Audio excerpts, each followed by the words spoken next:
सभी का। आपके साथ मैं हूं अपर्णा। वक्त हो गया है उत्तराखंड की खबरों का। सबसे पहले बात करते हैं उत्तरकाशी की, जहां यमुनोत्री हाईवे पर लैंडस्लाइड हुआ है, जिसकी तस्वीरें कैमरे में कैद हुई हैं। तो वहीं पहाड़ी से मलबा गिरने के कारण एनएच को बंद करना पड़ा। छटांगा ढंगार के पास ये लैंडस्लाइड हुआ है, जिसकी वजह से दोनों ही तरफ गाड़ियों की लंबी कतार देखी जा रही है। हालांकि मलबा हटाने का काम किया जा रहा है। तस्वीरें आप देख रहे हैं अपने टीवी स्क्रीन पर। एक्सक्लूसिव तस्वीरें हैं। यहाँ पर यमुनोत्री हाईवे पर लैंडस्लाइड हुआ है और मलबा गिरने की वजह से रास्ता बाधित हुआ है, जिसकी वजह से दोनों ही तरफ गाड़ियों की लंबी कतारें देखने को मिल रही है। हाईवे बंद हो गया है। लगातार पहाड़ी से पत्थर गिर रहे हैं। आप इस तस्वीरों में देख सकते हैं किस तरह से यहाँ पहाड़ से मलबा लगातार गिर रहा है और लगातार गिरते मलबे की वजह से धुएं का ये गुबार भी आप इन तस्वीरों में देख सकते हैं। ये तस्वीरें एक्सक्लूसिव हम आपको दिखा रहे हैं। नेशनल हाईवे बंद हो गया है इसकी वजह से, और जो विभाग है लगातार यहां मलबा हटाने का काम कर रहा है।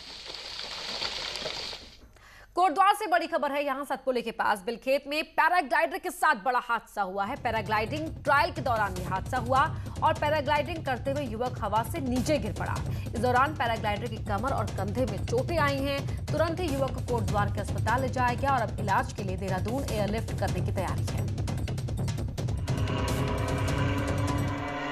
देखिए, युवक ने यहाँ पैराग्लाइड करना शुरू किया और बीच रास्ते में ही वो नीचे आ गिरा।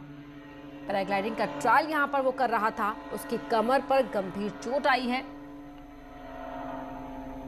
बिलखेत में यह हादसा हुआ है। देखिए, अभी भी दूर हवा में युवक नजर आ रहा है और वो पैराग्लाइडिंग कर रहा था कि अचानक से इस ट्रायल के दौरान वो हवा से नीचे आ गिरता है।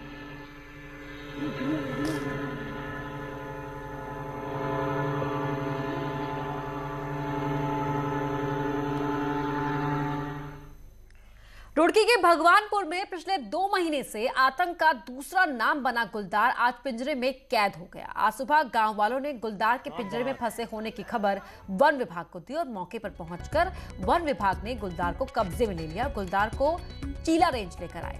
हालांकि गांव वालों का कहना है कि अभी भी इलाके में 4 से 5 गुलदार घूम रहे हैं, क्योंकि पिछले दिनों गुलदार के 2 शावक भी देखे गए थे। अब एक गुलदार के पकड़े जाने से वन विभाग के साथ गांव वालों ने भी राहत की सांस ली है, लेकिन अब चुनौती अन्य गुलदारों को पकड़ने की है।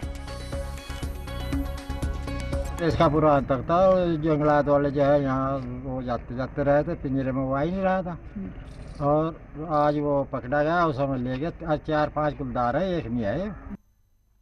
पिथौरागढ़ शहर और से लगे इलाकों में आए दिन गुलदार नजर आ रहा है। आलम यह है कि लोग अपने मोबाइल में गुलदार को कैद कर रहे हैं। कई जगहों पर गुलदार अपने शावकों के साथ नजर आ रहा है, तो कहीं अकेला भी दिखाई दे रहा है। लोग भले ही गुलदार के आतंक से डरे हुए हों, लेकिन दिन के उजाले में इन्हें देखना किसी कौतूहल से कम नहीं है। गुलदार ने यहाँ बीते 4 दिन में 2 लोगों को अपना शिकार बनाया है, जबकि एक व्यक्ति को गंभीर रूप से घायल किया है।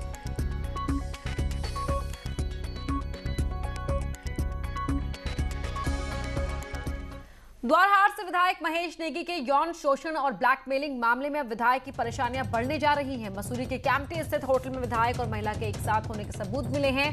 बता दें कि महिला के बयान में 10 जगहों पर पुलिस जा रही है और साक्ष्य जुटा रही है। बयान में दिल्ली, यूपी, हरियाणा के होटलों का भी जिक्र है। जांच के लिए टीमें जल्द ही इन जगहों के लिए भी रवाना होंगी।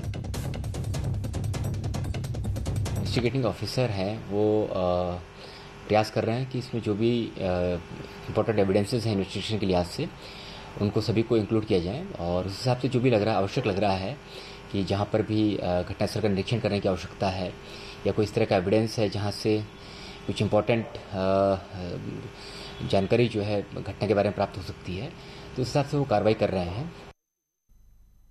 हल्द्वानी में हाईटेंशन लाइन की चपेट में आकर हुई कंपाउंडर की मौत के मामले में सीएम ने जांच के आदेश दे दिए हैं। मामले में चीफ इंजीनियर जांच करेंगे, तो वहीं इस घटना पर सीएम ने नाराजगी भी जाहिर की है। शुक्रवार को बिजली तार की चपेट में आकर युवक की जिंदा जलकर मौत हो गई थी।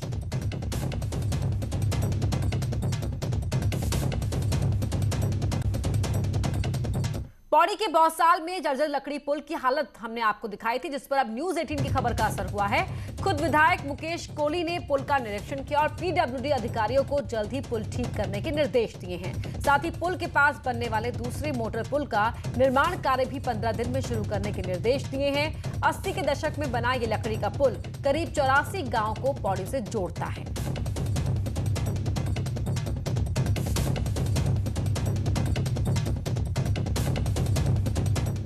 साल पे नयार नदी पे ब्रिज है, जो बेली ब्रिज है। इसकी जो डेकिंग है वो लकड़ी की है। सामान्यतः बेली ब्रिज जो भी होते हैं उनकी लकड़ी की ही डेकिंग होती है, तो लकड़ी हल्की होती है, इसलिए बनाते हैं, ज़्यादा लोड ना बढ़े।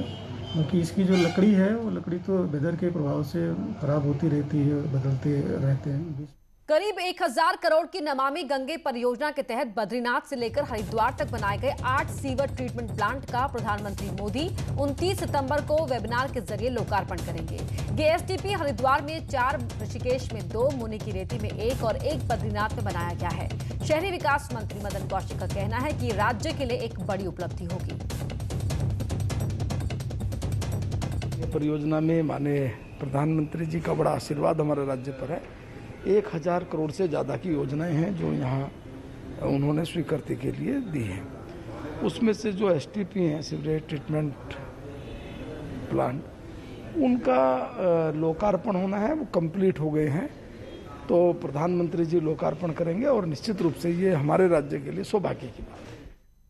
वहीं परियोजना के लोकार्पण को लेकर तैयारी भी की जा रही है। ऋषिकेश में भी इसके तैयारियां जोरों पर हैं। नरेंद्र मोदी जी द्वारा 29 सितंबर को 8 परियोजनाओं का लोकार्पण किया जाएगा नमामि गंगे के तहत, और इसमें 2 परियोजनाएं ऋषिकेश की हैं, एक मुनि की रेती की है जो टिहरी जिले में पड़ती है।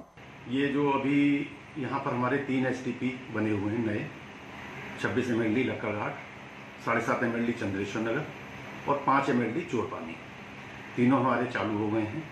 इन तीनों का ही लोकार्पण माननीय प्रधानमंत्री जी द्वारा किए जाने की सूचना प्राप्त हुई है।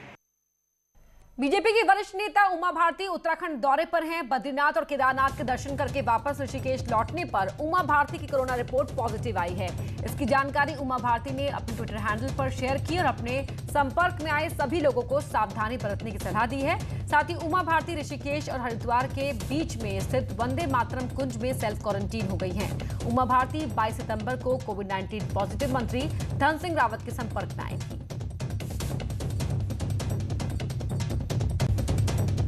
उमा भारती के कोरोना संक्रमित होने के बाद बद्रीनाथ धाम में भी दहशत बढ़ गई है। उमा भारती केदारनाथ की यात्रा पर जाने से पहले 23 सितंबर को जोशीमठ में थी, तो 24 सितंबर को बद्रीनाथ धाम पहुंची थी और यहां उमा भारती ने भगवान बद्री विशाल के दर्शन किए थे और इस दौरान कई लोगों के संपर्क में भी आई थी। अब उमा भारती के संक्रमित होने के बाद बद्रीनाथ धाम के धर्माधिकारी ने एहतियातन सेल्फ क्वारंटीन कर लिया है। वहीं स्थानीय प्रशासन का कहना है कि पुख्ता खबर के बाद मंदिर परिसर और दूसरी जगहों पर उमा भारती के संपर्क में आए लोगों की ट्रेसिंग की जाएगी और उनकी सैंपलिंग भी होगी।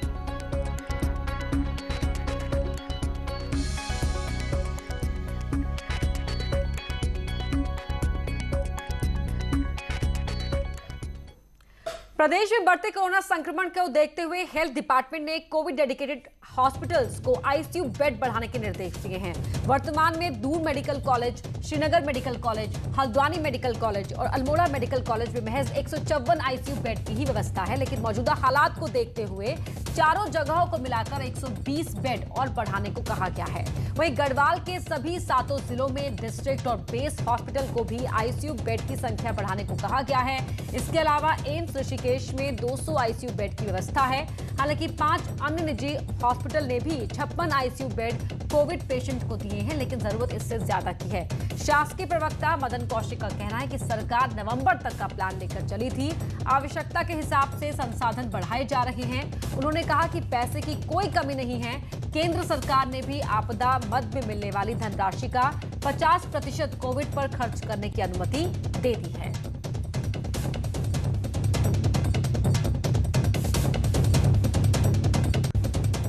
कोरोना के मामले लगातार बढ़ रहे हैं, लेकिन देहरादून में कई युवा कोविड के एडवाइजरी का पालन करते नजर नहीं आ रहे। रविवार होने की वजह से कई इलाकों में लोग नदी किनारे और जंगलों में जमा हो रहे हैं। वहीं सोशल डिस्टेंसिंग का पालन नहीं कर रहे हैं। साथ ही बिना मास्क भी लोग घूमते हुए नजर आ रहे हैं। बालावाला, गुलर घाटी, माल देवता, मसंदावाला जैसी इलाकों में भी अच्छी खासी भीड़ देखी जा रही है।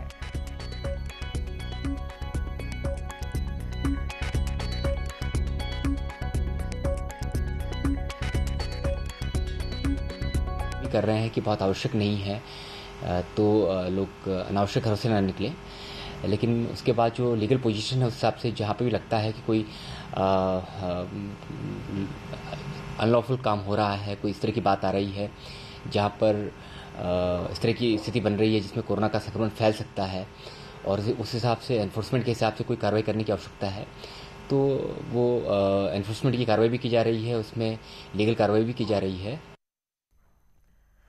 पर्यटन नगरी लैंसडाउन घूमने की आस लेकर लैंसडाउन पहुंच रहे पर्यटकों को बैरंग वापस लौटना पड़ रहा है। लैंसडाउन कैंट बोर्ड की ओर से 30 सितंबर तक टूरिस्ट की आवाजाही पर पूरी तरह से रोक लगा दी गई है। इसके साथ ही दूसरे जिलों से आने वाले लोग भी बिना मेडिकल टेस्ट के लैंसडाउन में एंट्री नहीं कर सकेंगे। कैंट बोर्ड का कहना है कि लैंसडाउन अगर कोई आता है तो उसे 14 दिन क्वारंटीन भी होना होगा।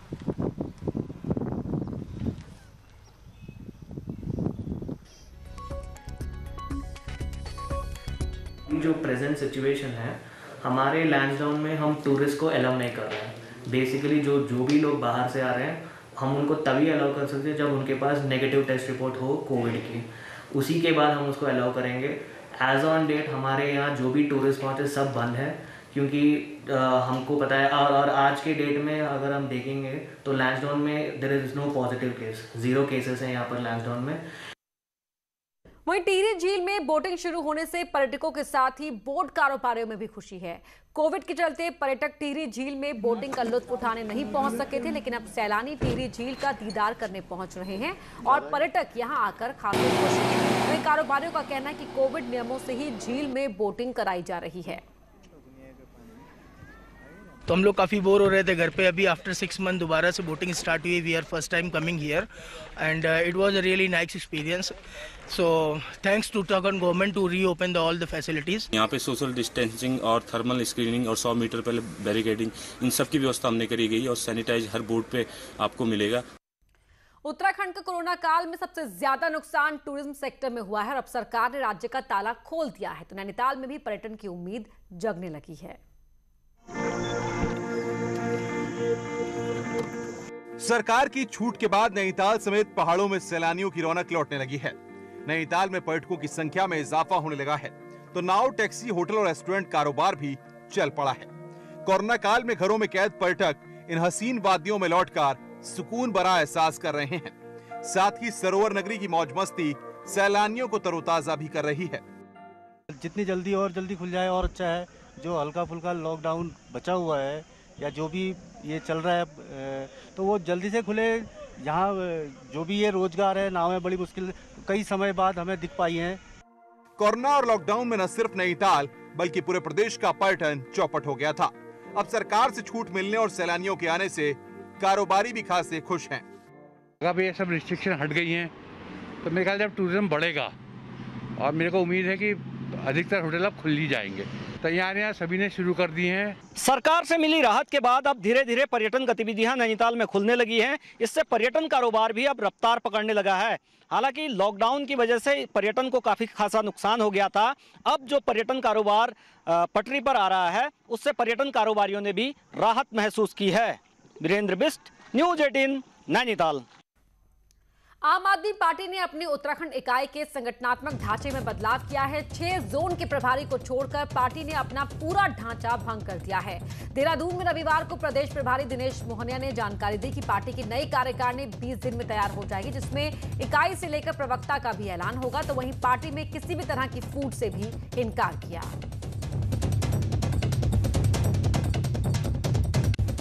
राज्यसभा सांसद अनिल बलूनी का संगठन में पद बढ़ाए जाने से बीजेपी कार्यकर्ता काफी उत्साहित हैं। बलूनी को राष्ट्रीय मीडिया प्रभारी के साथ ही राष्ट्रीय प्रमुख प्रवक्ता बनाया गया है। इसी को लेकर रामनगर में बीजेपी कार्यकर्ताओं ने आतिशबाजी की, मिठाई बांटी और अपनी खुशी का इजहार किया।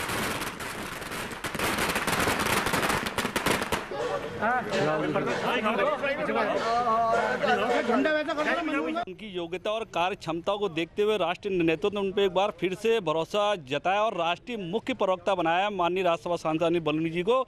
और उनका रामनगर से विशेष लगाव रहता है। पूरे उत्तराखंड में रामनगर ऐसी विधानसभा है जहां आतिशबाजी से माननीय राज्यसभा सांसद जी का स्वागत हो रहा है। हम उनकी लंबी उम्र की कामना करते हैं, दीर्घ आयु की कामना करते हैं। उत्तराखंड में प्राइवेट स्कूल ट्यूशन फीस नहीं दे पाने वाले स्टूडेंट्स के नाम व्हाट्सएप ग्रुप से हटा रहे हैं, जिसकी शिकायत पेरेंट्स अब शिक्षा विभाग के बजाय बाल आयोग से कर रहे हैं। भले ही स्कूल से रिलेटेड शिकायतों के लिए मुख्य शिक्षा अधिकारी नामित हो, लेकिन पेरेंट्स को अब बाल आयोग से अपनी शिकायतों के समाधान की उम्मीद है। ऐसे ही फीस की 3 शिकायतें बाल आयोग से पेरेंट्स ने की है, जिसका संज्ञान लेते हुए बाल आयोग ने सोमवार को मुख्य शिक्षा अधिकारी, पेरेंट्स एसोसिएशन और शिकायतकर्ता पेरेंट्स को बाल आयोग में तलब किया है।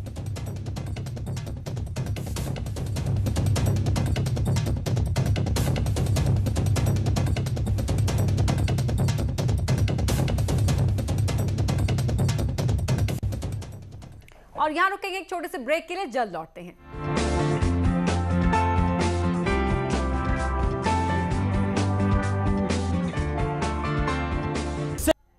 आज हम आपको लेकर चलते हैं दुनिया की सबसे खूबसूरत जगहों में से एक हर्षिल। उत्तरकाशी की हर्षिल घाटी की खूबसूरती ऐसी है कि जो यहाँ आता है यहीं का होकर रह जाता है और इसे भारत का स्विट्जरलैंड तक कहा जाता है। अब जब उत्तराखंड में सैलानियों के लिए रास्ता खोल दिया गया है तो एक बार फिर हर्षिल में जल्द ही टूरिस्ट का मेला नजर आएगा।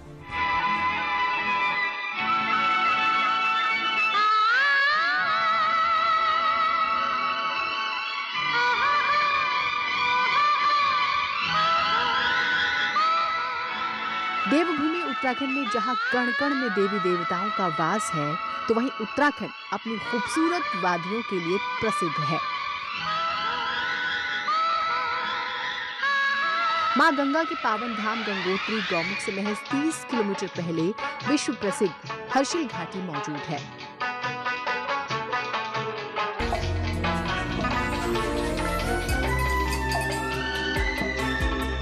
जो अपनी खूबसूरती के लिए दुनिया भर में अलग पहचान रखती है। यहाँ तक कि सर्दियों में जब यहाँ की वादियाँ बर्फीली हो जाती हैं, तो इस हर्षिल घाटी को मिनी स्विट्जरलैंड भी कहा जाता है। हर्षिल इलाके में एक नहीं बल्कि कई छोटी छोटी फूलों की घाटियाँ हैं। तो इसी इलाके में स्थित डिलीशियस सेब के बागानों की खूबसूरती भी जबरदस्त है। बरसात के बाद अब रंग बिरंगे फूलों से लगभग हर्षिल घाटी दमक रही है। हालांकि अब तक कोरोना काल में सैलानी यहां से दूर ही थे, लेकिन अब जब राज्य सरकार ने पर्यटकों को आने की मंजूरी दे दी है, तो एक बार फिर से हर्षिल की खूबसूरती निहारने यहां पर्यटक पहुंचने लगे हैं। इसकी जो ब्यूटी है, चारों तरफ ग्रीनरी है, स्नो लाइन और विंटर लाइन एक साथ है और ठंडा एक टेम्परेचर बहुत वो है। देवदार के सुंदर जंगल है, ग्लेशियर्स हैं, झील आपकी यहाँ बुग्याल है तमाम। यहाँ से लमखगा पास आप जा सकते हैं, हिमाचल का जो चितकुल वाला एरिया जो पड़ता है। और हमारे पास पंचमुखी महादेव जैसा खूबसूरत जगह है, राता इसकी एरिया है वहाँ पर। और ये काना ताल हमारे पास है। असल में इस हर्षिल गांव को एक अंग्रेज ने संवारा था। फ्रेडरिक ई विल्सन 1857 की क्रांति के बाद ब्रिटिश आर्मी छोड़कर भागीरथी घाटी में आया और फिर हर्षिल की खूबसूरती देखकर यहाँ का होकर रह गया। विल्सन ने सुदूर पहाड़ी क्षेत्र के लोगों को सेब की बागवानी सिखाई और इसी वजह से हर्षिल आज अपने सेबों के लिए विश्व प्रसिद्ध है। विल्सन की ही देखरेख में यहाँ कई काम हुए हैं और उसके बाद यहाँ पहुँचे कई विदेशियों ने हर्षिल को नई पहचान दी। हर्षिल में देवदार के आसमान छूते पेड़, बर्फ से ढके पहाड़, कल कल बहती भागीरथी के अलावा हिमालय शिखर लोगों का दिल जीत लेते हैं। 70 और 80 के दशक में यहाँ कई बॉलीवुड फिल्मों की भी शूटिंग हुई और अभी भी कई फिल्मी सितारे उत्तराखंड आते हैं और हर्षिल जरूर पहुँचते हैं। पर्सनली, प्रोफेशनली जिस फील्ड में मैं हूँ, जिस कार्यक्षेत्र में मैं हूँ, सिनेमा में, तो सिनेमा के लिए लोकेशन चाहिए होती है और मुझे हर फिल्म के लिए ऐसा लगता है कि मैं अब शायद हर्षिल नहीं आ पाऊँगा, मगर जब मैं कहानी लिखना शुरू करता हूँ और फिर दिमाग में विजुअल करने की कुछ कोशिश करता हूँ, कुछ खूबसूरत वैली या कुछ ऐसी घाटी, तो मेरे दिमाग में घूम फिर के फिर हर्षिल ही आता है। मेरी लास्ट फिल्म 72 आवर्स की शूटिंग तो मैंने हर्षिल में की थी। हर्षिल घाटी गंगोत्री रूट पर ही पड़ती है और मां गंगा के दर्शन के लिए आने वालों के लिए भी बीच में पड़ने वाली हर्षिल घाटी किसी बोनस से कम नहीं है। उत्तरकाशी से जगमोहन सिंह के साथ ब्यूरो रिपोर्ट, न्यूज़ 18 नेटवर्क। इस बुलेटिन में इतना ही। आगे देखिए खबरें फटाफट अंदाज में।